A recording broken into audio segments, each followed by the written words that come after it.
Om Swastiastu, perkenalkan nama saya Lumera Warsini dari program studi pendidikan bahasa Inggris. Dalam video ini, saya akan menjelaskan materi agama Hindu yaitu tentang catur marga dan tempat suci. Untuk materi yang pertama yaitu dimulai dari komponen catur marga. Dalam agama Hindu, catur marga diartikan sebagai 4 jalan untuk mendekatkan diri ke hadapan Tuhan Yang Maha Esa. Adapun bagian-bagian atau komponen catur marga yaitu sebagai berikut. Yang pertama ada Bhakti Marga. Bhakti Marga dapat diartikan yaitu jalan untuk mendekatkan diri ke hadapan Tuhan melalui bakti atau cinta kasih mendalam kepada Tuhan. Penerapannya dalam kehidupan sehari-hari bisa dilakukan melalui sembahyang atau trisandia 3 kali maupun pelaksanaan persembahyangan pada hari-hari tertentu yang disucikan oleh umat Hindu. Yang kedua ada karma marga, yaitu jalan untuk mencapai Tuhan melalui perbuatan yang baik. Ini bisa diterapkan sebagai berikut, seperti menolong sesama dengan tulus ikhlas sebagai bentuk persembahan kepada Tuhan Yang Maha Esa. Yang ketiga ada Jnana Marga, yaitu jalan untuk mencapai Tuhan dengan cara mempelajari kitab suci Weda. Dan yang keempat ada Raja Marga, yaitu jalan untuk mencapai Tuhan dengan cara semedi atau perenungan. Ada implementasi karma marga berdasarkan soal cerita. Nah, pada soal cerita yang diberikan, diceritakan bahwa keledai tersebut terperosok ke dalam lubang. Nah, berdasarkan ajaran dari catur marga yang dapat saya lakukan adalah dengan menolong keledai tersebut keluar dari lubang. Ini merupakan salah satu implementasi dari ajaran catur marga, yaitu pada bagian ajaran karma marga.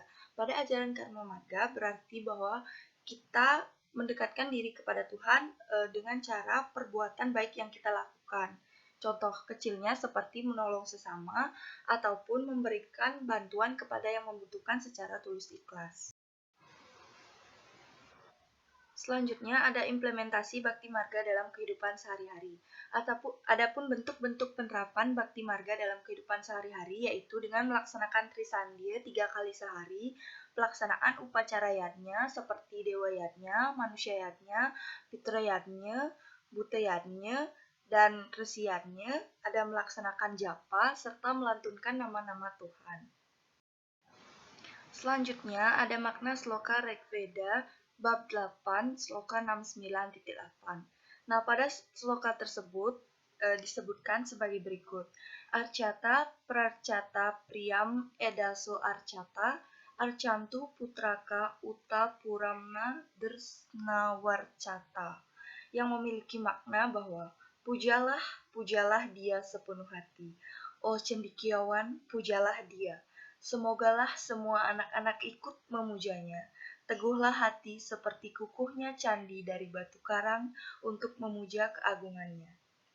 Berdasarkan makna sloka tersebut, dapat disimpulkan bahwa yang menyarankan untuk memuja Tuhan ialah Tuhan itu sendiri melalui wahyu yang diterima oleh Maharesi melalui Rigveda, sedangkan yang dimaksud pujalah dia adalah para dewata sebagai bentuk dari manifestasi Tuhan.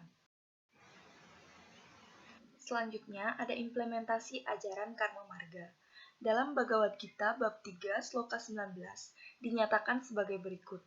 Tasmad asaktah satatam karyam karma samacara asakto hi acaran karma param apnoti purusah.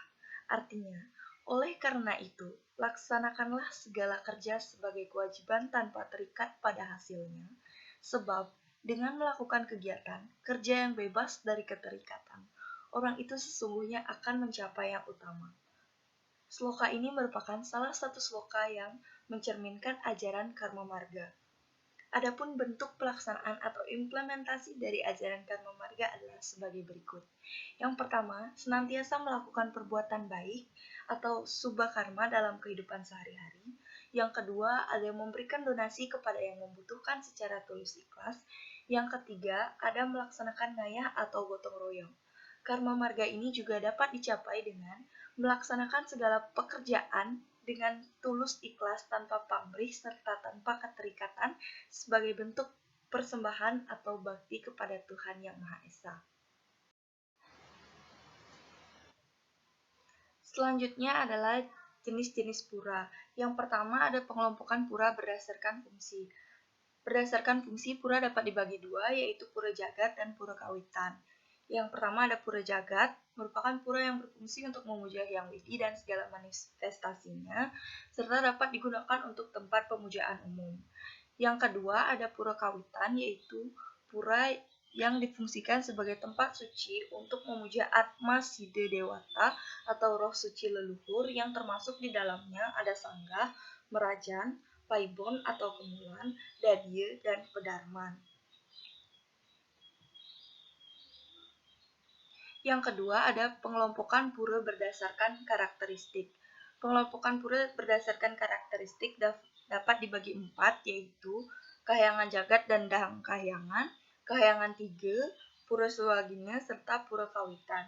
Yang pertama ada Kahyangan Jagat dan Dahang Kahyangan merupakan pura yang menempati 8 arah penjuru mata angin, serta termasuk pura di tengah-tengah yang merupakan stana dari Dewata Nawasanga.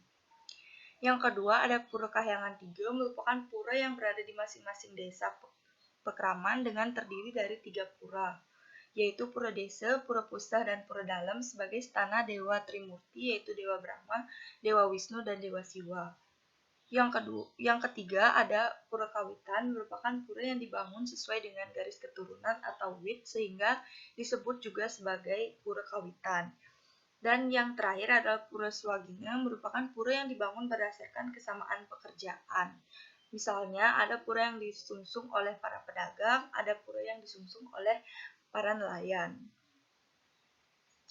Selanjutnya ada fungsi pura, yaitu ada 5. Yang pertama ada pemelihara persatuan, yang kedua ada pemelihara dan pembina kebudayaan, yang ketiga ada pendorong pengembangan pendidikan, khususnya di bidang agama, yang keempat ada pengembangan kemampuan berorganisasi, serta yang kelima ada pendorong kegiatan sosial.